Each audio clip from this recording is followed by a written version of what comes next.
Hello, welcome. My name is Fernelise Henry, and you are at the ninth annual Hispanic Latino Virtual Institute. And I'm very thrilled today to have the awesome gifted team with Michelle Martin, who is the wonderful program planner, and Teresa Thomas, who's the wonderful instructional specialist. And Teresa, you're going to go ahead and start us off with a great welcoming ritual. Yes, hello everyone. Welcome. And if you wouldn't mind just taking a look at the following social commentary and thinking what could be inferred by this editorial. I'll give you a couple of seconds to think about it.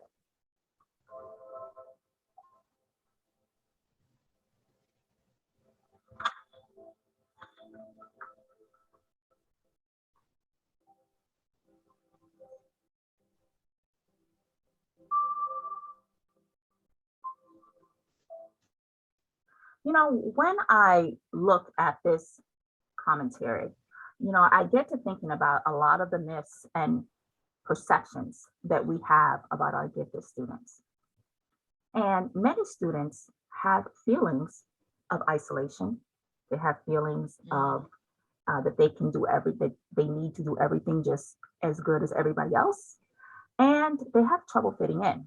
And so when we look at this cartoon, we can kind of see that in the perception that, oh, they're in the gifted program, they're set apart, they're more special than us. And I believe that's the commentary that's being made. Maybe some of you came to a different commentary. But from here on, I'll pass it back over to Fern. Okay. So when we're looking at our Hispanic Latino students, we want to affirm that they have just as many wonderful things going on in the classroom. And as people who work in education, who work with the district, whether it be at the district office or in the classroom, we want to be able to understand the process that it takes to identify our Hispanic Latino students, especially our students who speak other languages, our ELLs. So today I'm going to ask a series of questions to the gifted team for us to get a better idea of what we can do to be aware of this process and how we can support the gifted students. So how are ELL students identified?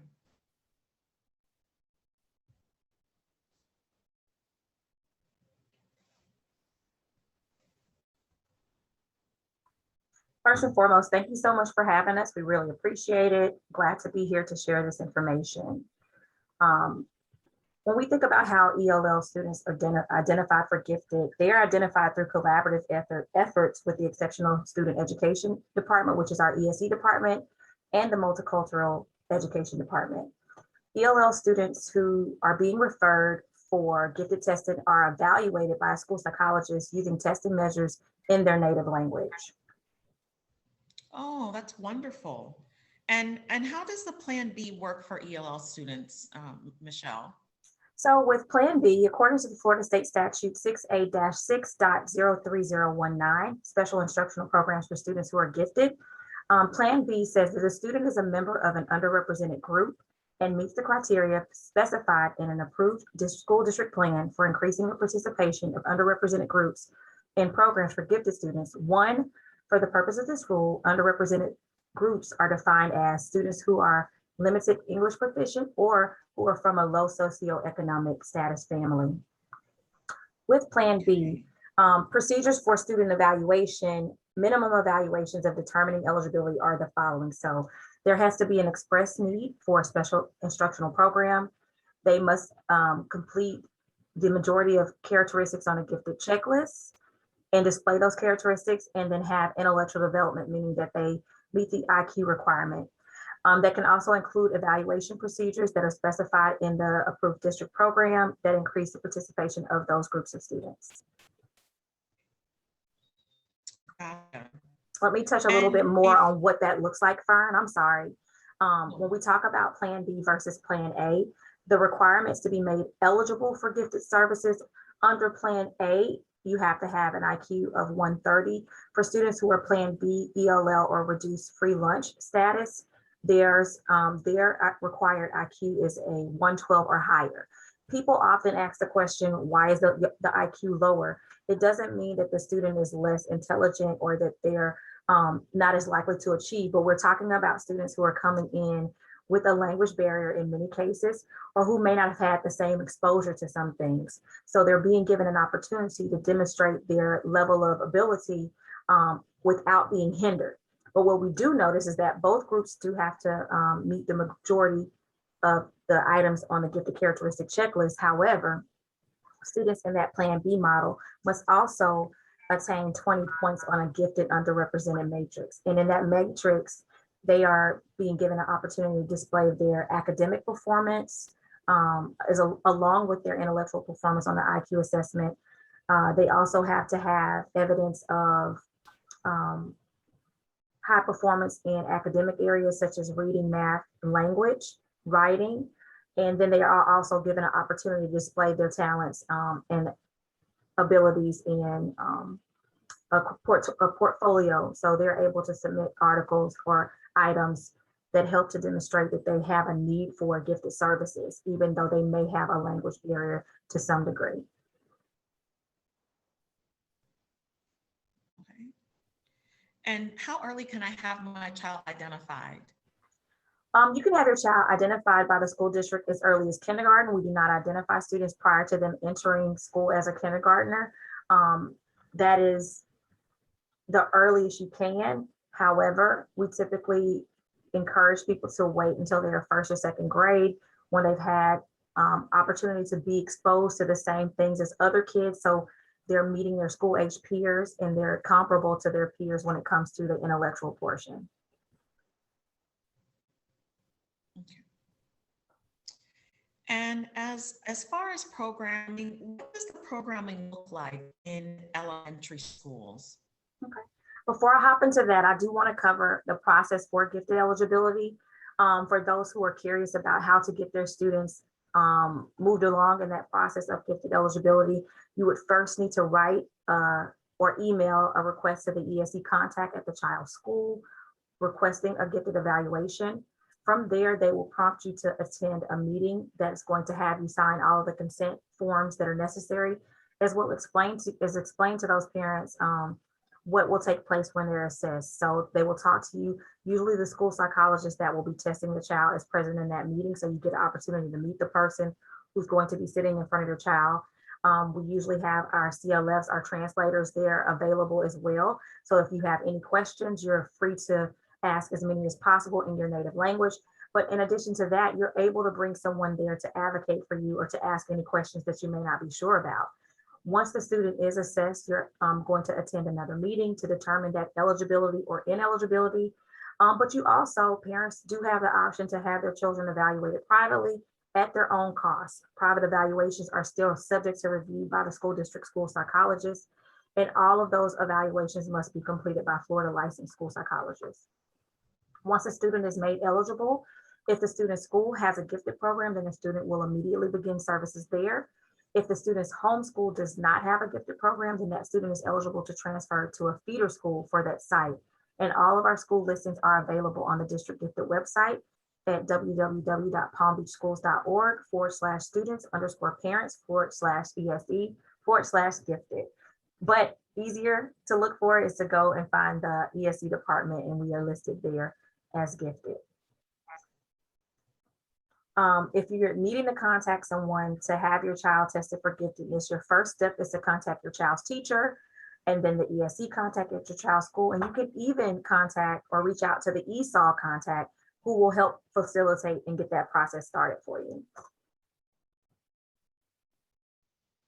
Now, getting into your question about the process typically takes around, it varies from school site to school site, but it generally takes anywhere between 60 to 90 school days to have the student go through the entire gifted identification process. And those services look like a personal education plan that's developed for that child, that focuses on differentiated content, process, and product that are surrounded around our standards-based outcomes. So they still are going to utilize and review the same standards as they would in their regular grade, but the focus is around differentiating that content, process, and product for that specific student based on their learning needs and their learning interests. Programming, that's where you are, Fern. Programming for I was so elementary. excited. Yeah, go ahead. No, I was going to say, I was so excited about the information. I jumped ahead. Thank you, Michelle, for filling in It's all those okay. gaps. No problem. As it relates to gifted program in elementary schools, students receive direct instruction from a gifted endorsed teacher in all core subjects at the elementary school level. That still includes their personalized educational plan with the differentiated content, process, and product, and those standards-based outcomes. So it's going to change from elementary all the way up to high school because it's going to look different.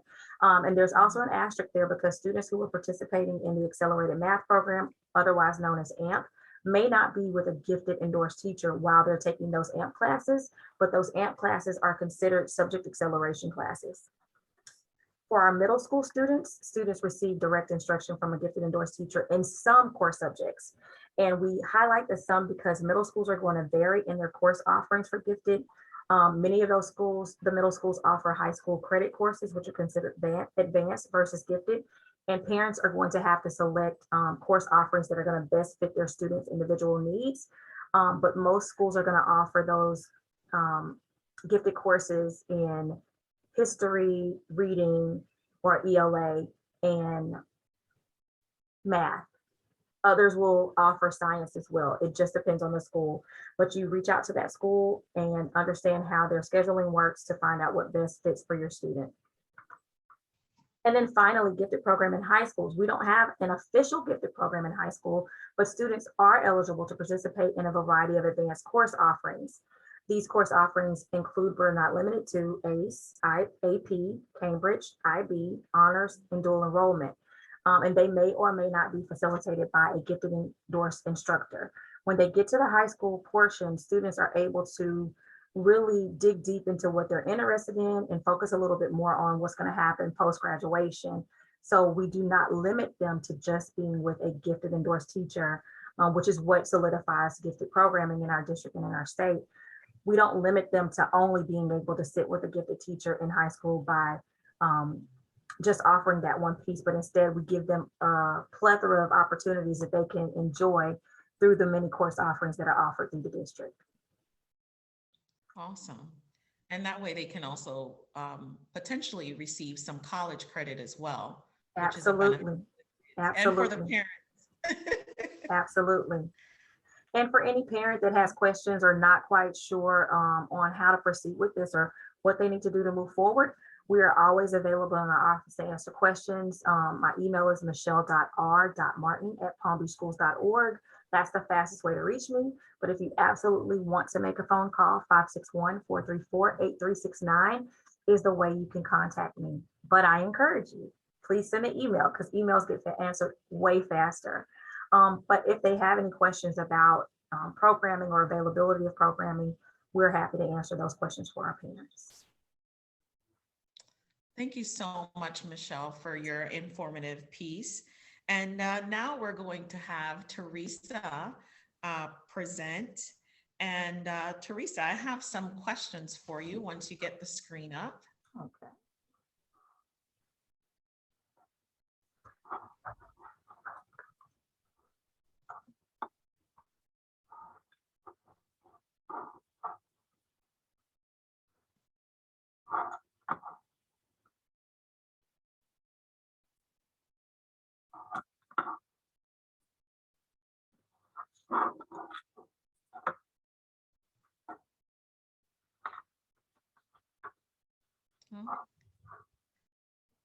All right. So Okay, Teresa, so I'm going to let you go ahead and ask me, and then we'll go ahead.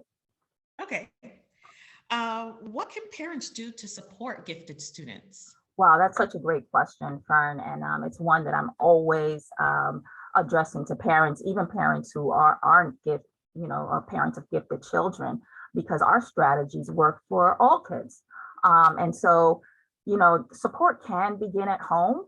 I say parents and caregivers, babysitters, they're usually the first to realize that a child is, wow, really advanced. Sometimes we have people calling saying, our kids can do this, that, and the other. So parents and caregivers should be the first to kind of pick up on the students' strengths and talents. They're able to recognize above norm abilities, their children's interests, passions that are different in children and other children that they see. Being gifted comes with challenges such as asynchronous development or a lot of emotional and social challenges. So I'm going to talk a little bit about what this means for our children. So here we go.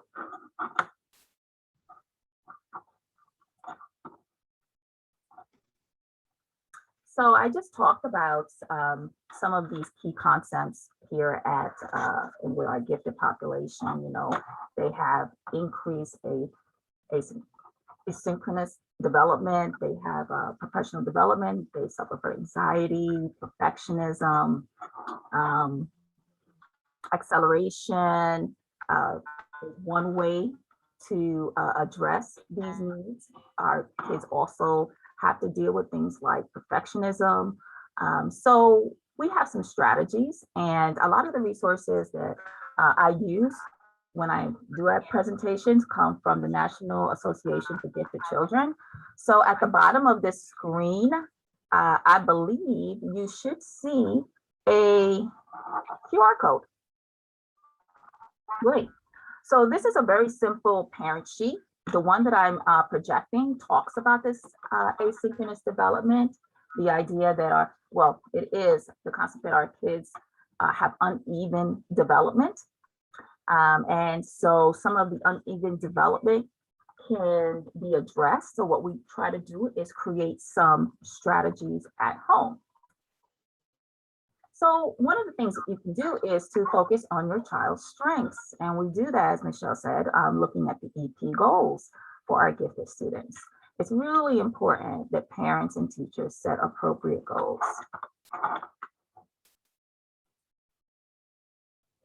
According to Einstein, you are a genius, and him, and her, and well, all of them. Einstein said everyone is a genius, but if you judge a fish by its ability to climb a tree, it'll go through its whole life believing that it's stupid. We're all born great at something, but as we grow up, we find out all the things we're not so good at. So we spend our life feeling bad about those things, working on our weaknesses, while we take our strengths for granted. But wait, how about him, and her, and them? They focused on one thing they were great at. They went from ordinary to extraordinary. And you can too. Your winning formula is someone else's losing formula. You have a natural way to learn, to lead, to live, to love, a natural strategy that suits you in relationships, in your work, in social media, even in the design of your day. In fact, if you do anything that feels like hard work, you're already doing the wrong thing. When you know you're a genius, you can get in your flow. And when you know the genius of your friends, your workmates, your boss, children, family, you can appreciate them for what they are best at. And that brings out the best in them. As for the things you're not so great at, well, there's a genius in your network waiting to do those things for you. With the time and double the happiness. It will help you to live the life you love and love the life you live. So, like I said, I really wanted to, one of those beginning strategies is to focus on setting those goals for your child, making sure they're appropriate goals, making sure you sit down with your child's elementary teacher or middle school teacher and you talk about those EP goals and you talk about your child's strengths. Oops. According to So when we talk about our strengths, we also want to be appropriate, like I said. And so I just wanted to show you some great examples of where our kids can go. And, you know, these are examples of profoundly gifted students. So, you know, we have Mose Bose, which I'm going to play in a second. We have a 12-year-old boy who's graduating from college and high school in the same year. And she was recognized, this young lady right here, as the smartest person on the planet due to her IQ. This gentleman right here, he won a chess championship. So just letting you know, these are some of the potential of our gifted kids. I'd like you to hear their enthusiasm for their passion for their gifts. Take a listen to how they talk about what they're doing. And, you know, many adults have a struggle with their goals and their aspirations. But these kids had something. They had parents, like we're talking about, what can we do to help our children set goals? They had parents who were supportive and teachers who allowed them to grow and give them mentorships. Here's an example of one young man, which I like a lot.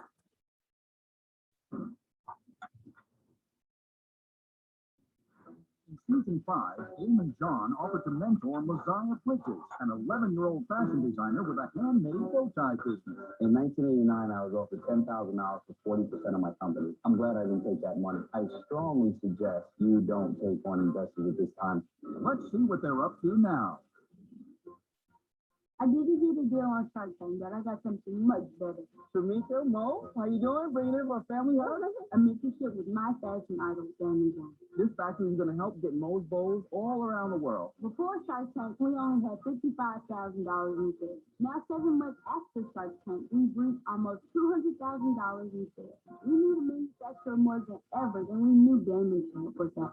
This is Robert from Robert Stewart. Hey, Bob, how are you? I found Mo, the perfect manufacturer, Robert Stewart, a manufacturer that's been hand-making ties for 100 years. This is good old American manufacturing. Good old made in the USA. Right. Being made by hand and being made in America are very important to me. You want people to know that you stand behind your tie and it helps keep jobs in the economy. This is what you do at home. Now, we do it in the factory. We had to find a manufacturer that can meet the demand and stay true to Mo's mission. It's a perfect match. This has been amazing. Thank you for showing us the factory. One of the most exciting things that happened to Mo's Bows is the CEO of Neiman Marcus personally reached out to us. She wanted to do a test of Mo's Bows in Neiman Marcus. Neiman Marcus is the gold standard of luxury retail stores. Designers spend all their lives attempting to get here, and Mo has done it at 13 years old. You do well, you could be in every Neiman Marcus in the world. Seeing my bow ties and Neiman Marcus makes me feel like I arrived. Since coming on Shark Tank, everything has changed in my life. Now it's my turn. Let's do some shopping. Okay. I made some amazing deals on Shark Tank, but this mentorship is special to me. I was mentored by great people. I'm trying to pay it forward, and you're making me proud every single day. Okay, so that's one example.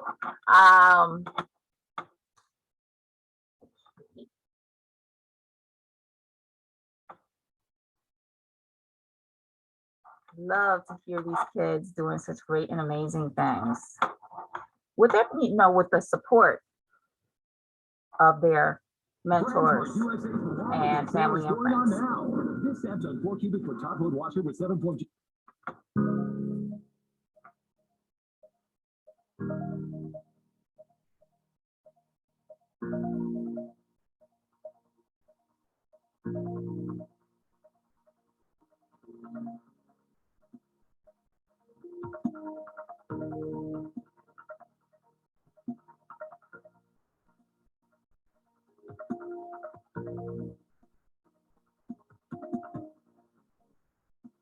With COVID, of course, being locked in, I figured out, hey, I might as well take some more classes, right? So I actually did 4 years of school in one, just did it at a much faster pace. I did my junior and senior year of high school, along with my first 2 years of college for my associate's degree at the same time. You can do enrollment classes at both places also as well. So it was kind of hey, if I take a few more classes, I can get an associate's degree. Why not, right? Why not?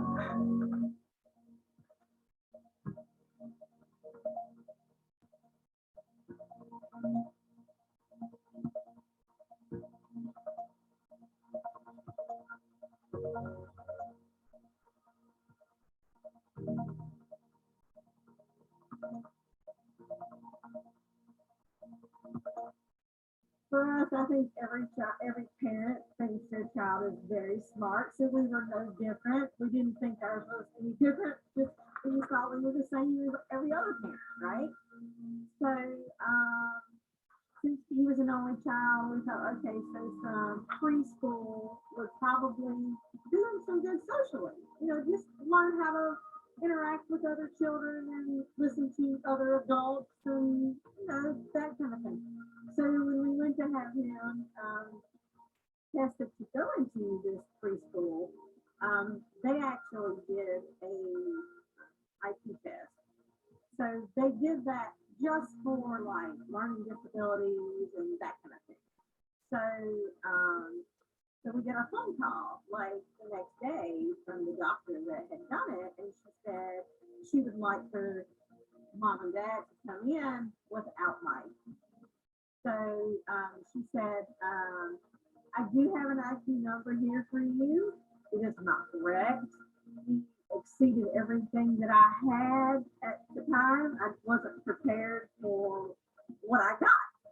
So she said, I called you in because I just wanted you guys to know that this is going to need flourish. This is not going to be a standard road.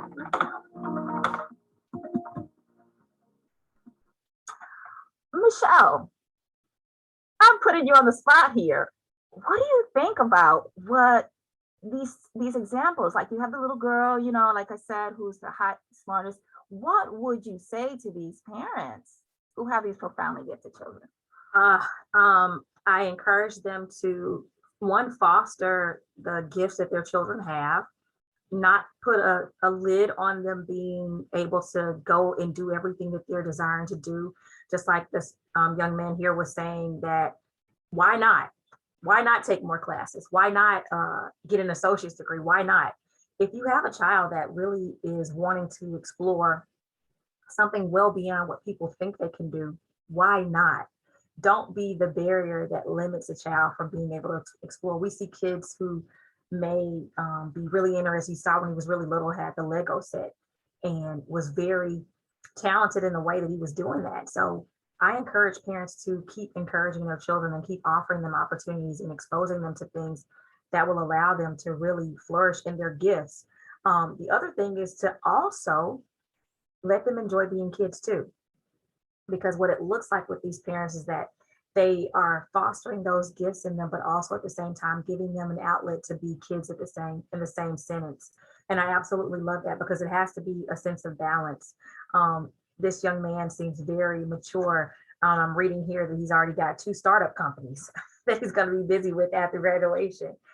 So you think about that, and you want to really encourage students and parents to have that communication, to explore different things. I know in the past year, a lot of things have gone virtual, but that's given a lot more opportunities for students to participate in programs that they may not have afforded or been able to be able to travel to in the past. So places like NASA offer programs, Harvard offers programs, all of the Ivy League schools offer different programs, as well as different companies offer opportunities for students to participate in exchanges that allow them to see this work or see things firsthand that they may not have otherwise seen. So I encourage them to stay abreast of what's going on, to be aware of their child's gifts and try their best to foster it. Thank you so much, Michelle. That's so important. That's very true. And I knew that you could step right in and take a look at these examples and give us some kind of a range, because these are obviously profoundly gifted children. Thank you so much. Absolutely. And when we talk about profoundly gifted, those are students whose IQ literally are off the charts. We're talking about students who score well above 150 or 160 in the IQ realm. Whereas on average, you will have a student who scores around 120, 118, or even 125. That's a realistic realm of a gifted student that we would see in our area. But then you do have those instances where kids score off the charts, especially when they're tested really early. And so you have to find ways to really keep them engaged and keep them focused, because what happens is there's this little window of where they can grow leaps and bounds.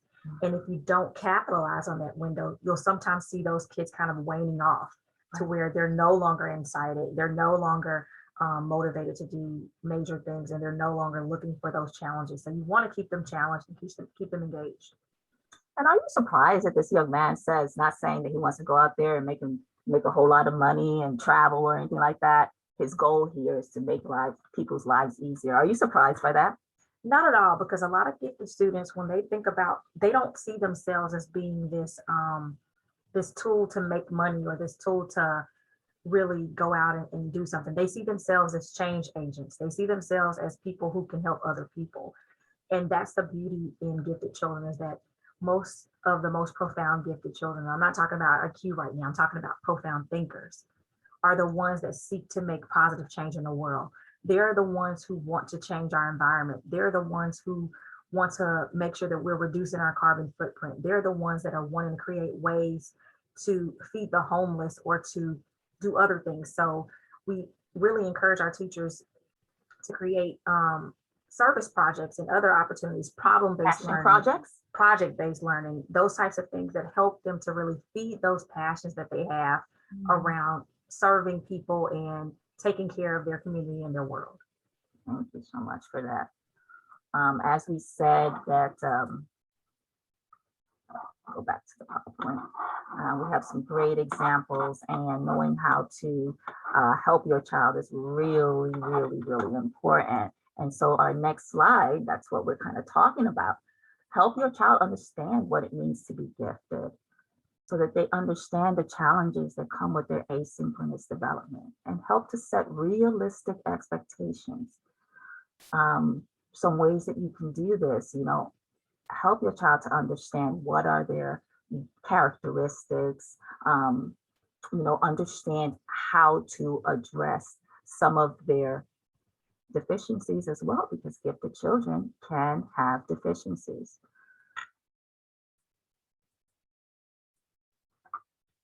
So becoming informed, reading those publications from NAG, Parenting for High Potential, Parent Tip Sheets, Connecting for High Potential. These are all publications that are created by the National Association for Gifted Children. Working with your child's school, they have information on how to talk with your child's teacher and their school about providing challenging curriculum. And they also have resources for your child so that you can find summer enrichment programs and weekend programs as well.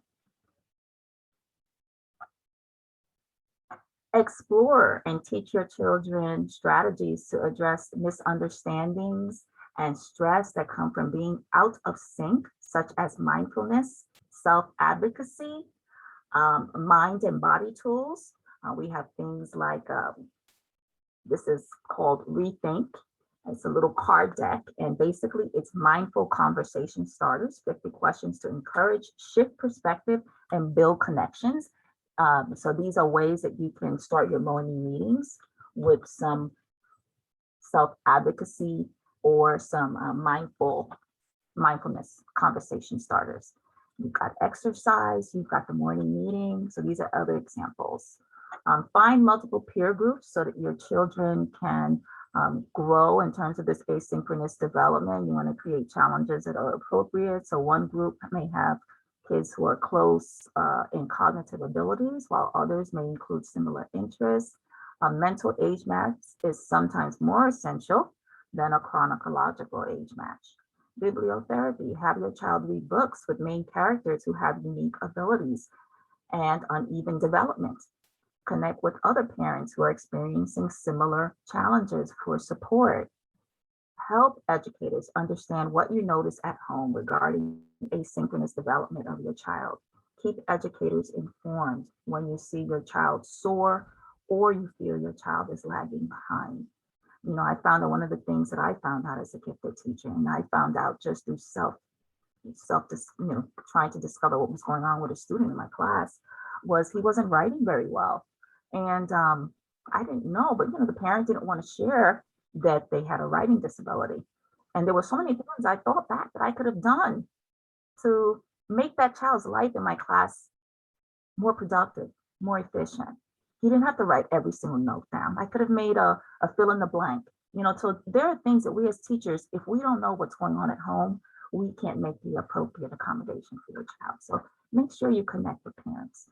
And parents, make sure that you connect with teachers, because a lot of what we miss is that there has to be communication on both sides to ensure that students are getting absolutely what they need, because they don't come to us with us knowing what they need. And if they're not able yet to self-advocate, it's important for parents to advocate for what their students need. Mhm. Thank you, Michelle. Thank you, Teresa. And why is SEL so important for gifted students? Thank you. Great question. Gifted students think and feel very differently from their peers.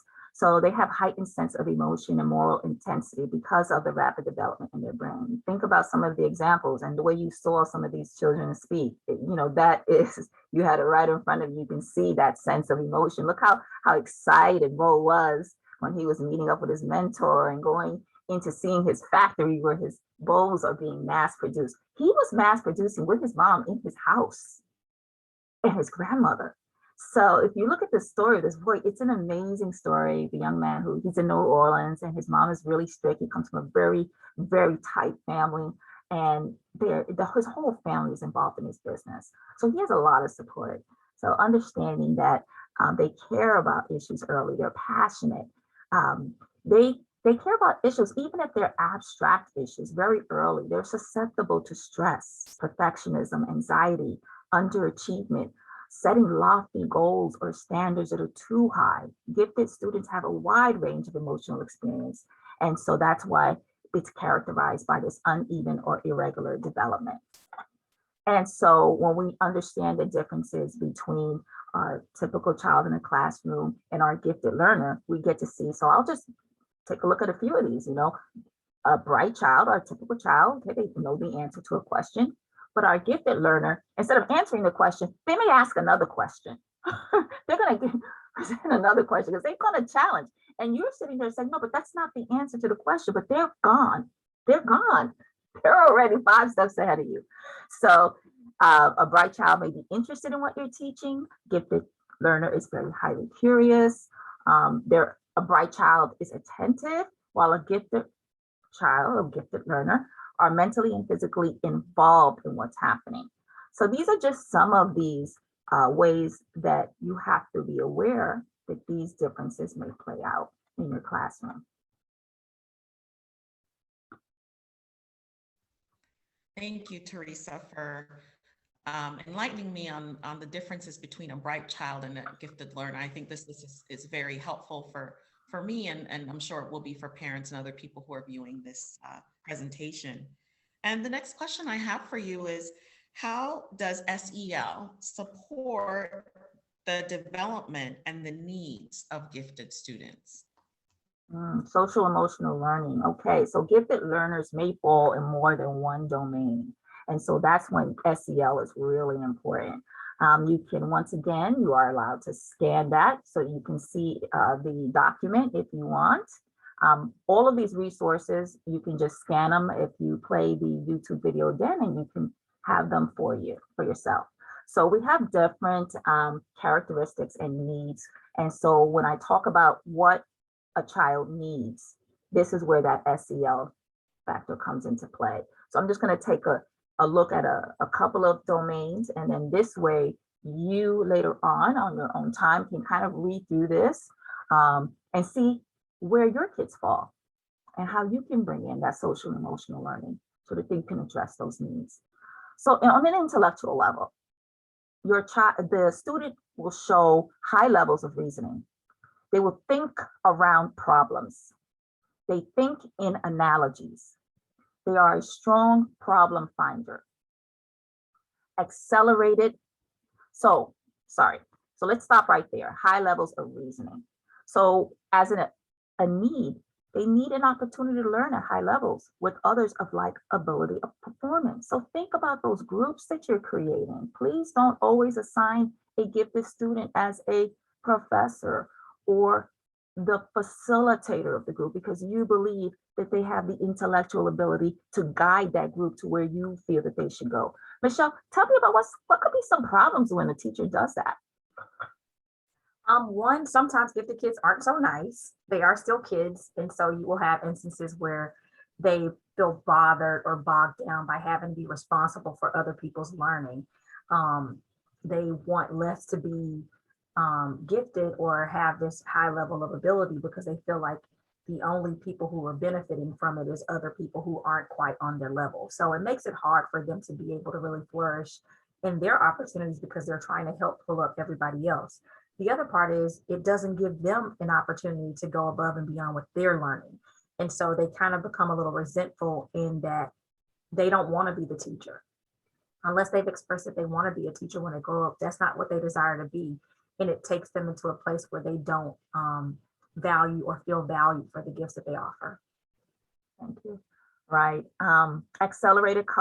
They may have accelerated cognitive development. So you want to give them that opportunity to work with kids that are on their level so they can grow in that way. Intense focus, concentration in learning, strong retention. So these are the characteristics. So we need to, once again, give these students opportunities to socialize with students of their intellectual ability. We have to support and understand their abilities. Let's look at the creative. For the creative, they demonstrate flexibility in use of time, structuring of learning, environment, structuring of learning tasks. They risk take intellectually, socially, and physically. Tolerance for ambiguity, openness to different ideas or interpretations. Positive self-efficacy, belief in own capabilities.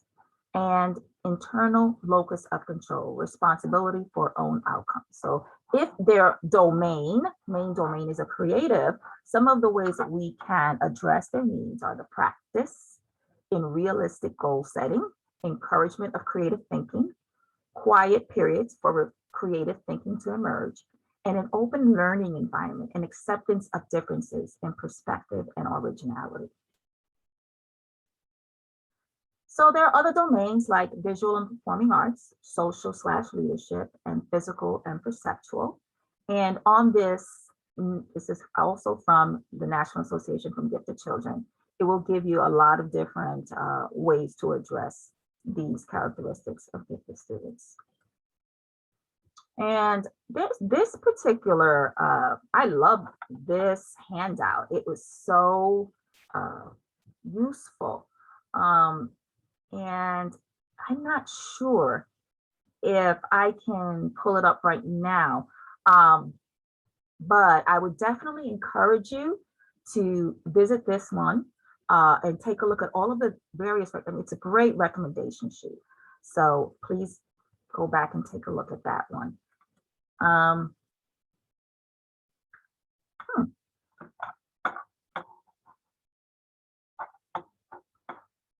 And so in closing, the closing ritual, I first would like to say, Michelle, do you have any closing remarks before I go into anything else? Closing us out for the presentation? No, just want to ask Fernalise, is there any questions that you think some of the information that Teresa might have shared may spark in parents or educators to be answered before we close out?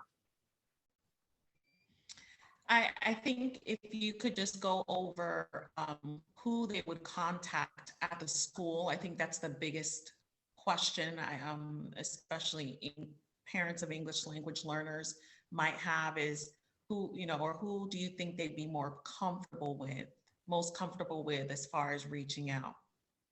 I would definitely advise them to reach out to the ESOL coordinator at the school, have conversations with them, who will then connect them to the ESE contact. But definitely you want to speak with someone who fully understands your concerns, voice those concerns, even speak to the school administrator or the principal if you're not sure of how your student can be serviced.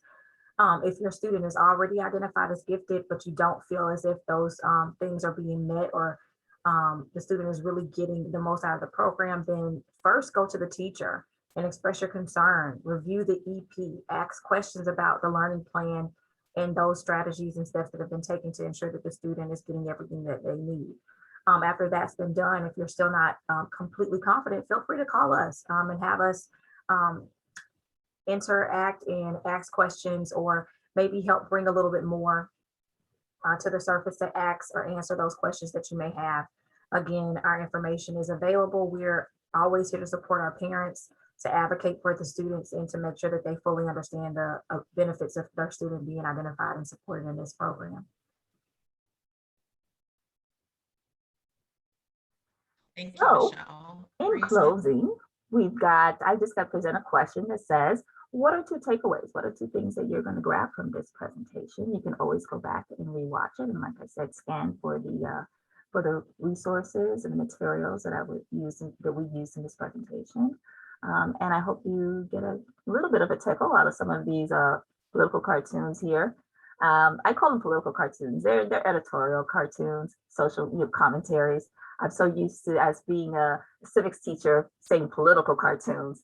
But if you take a look at this one, just look at this handwriting. How can he be gifted? And I can suck pudding up my nose and blow it out the corner of my eye, but they still won't put me in the gifted class at school. And Mr. Wickers called me gifted in front of the whole class. I'm ruined. I think Thank it you covers for the many giving us the emotions space. of our gifted students. They come in all types of packages. They come in so many different facets, but we're here to welcome them all and make sure that they all get exactly what they need in the form of an educational opportunity.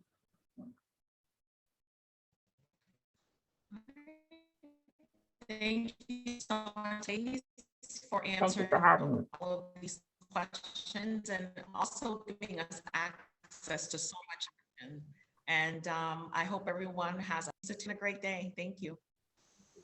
Thank you so much, Fern. We look forward to all the questions that are going to come. Have a good one.